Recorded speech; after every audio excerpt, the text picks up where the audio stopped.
2015, the Millennium Development Goals came to an end, and a new one was introduced as the Sustainable Development Goals, SDGs.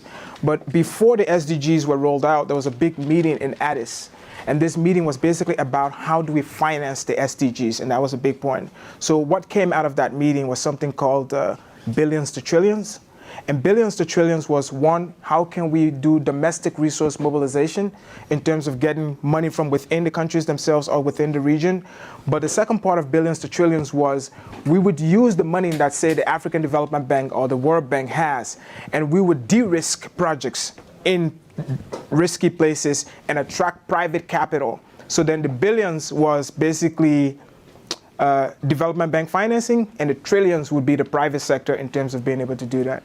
There is currently, I think, according to PricewaterhouseCoopers, about 100 trillion, and it's supposed by 2025 it's supposed to be about 125, and that's how much money under management in terms of wealth managers, hedge funds, so the role of the private sector in providing infrastructure is significant. So that will be an alternate.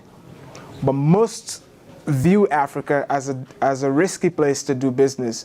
One is the payment risk, that if you do the work, you don't get paid.